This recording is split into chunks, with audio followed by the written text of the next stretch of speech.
ಸೂರಿಕುಮೇರು Saint Joseph ಚರ್ಚ್ನಲ್ಲಿ Mangaluru ಧರ್ಮ ಪ್ರಾಂತ್ಯದ ಧರ್ಮಾಧ್ಯಕ್ಷರಾದ ಅತಿ ವಂದನೀಯ ಪೀಟರ್ ಪೌಲ್ ಸಲ್ಡಾನ್ ರವರ ಆದೇಶದಂತೆ ಕೋವಿಡ್-19 ಹಿನ್ನೆಲೆಯಲ್ಲಿ ಸರಳ ರೀತಿಯಲ್ಲಿ ಕ್ರಿಸ್ಮಸ್ ಹಬ್ಬವನ್ನು ಆಚರಿಸಲಾಯಿತು.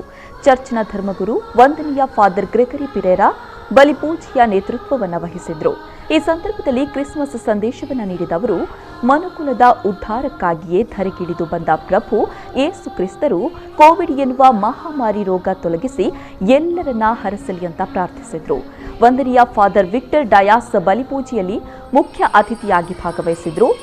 ಪಾಲನಾ ಸಮಿತಿಯ ಉಪಾಧ್ಯಕ್ಷರಾದ ಎಲಿಯಾಸ್ ಪಿರೇರಾ, ಕಾರ್ಯದರ್ಶಿ ಮೇರಿ ಡಿಸೋಜಾ, ಕಾನ್ವೆಂಟ್ ಮುಖ್ಯಸ್ಥೆ ಸಿಸ್ಟರ್ ನ್ಯಾನ್ಸಿ, ಚರ್ಚ್ ಮುಖಂಡರಾದ ಸ್ಟೀವನ್ ಆಲ್ವಿನ್ ಪಾಯ್ಸ್ ಮತ್ತು ಅನಿತಾ ಮಾರ್ಟಿಸ್ ಉಪಸ್ಥಿತರಿದ್ದರು. ಕ್ಯಾಥೋಲಿಕ್ ಸಭಾ ಸೂರಿಕುಮೇರು ಬೊರಿಮಾರ್ ಘಟಕದ ವತಿಯಿಂದ ಎಲ್ಲ ಭಕ್ತಾದಿಗಳಿಗೆ ಕ್ರಿಸ್ಮಸ್ ಕೇಕ್ ಅನ್ನು ಹಂಚಲಾಯಿತು.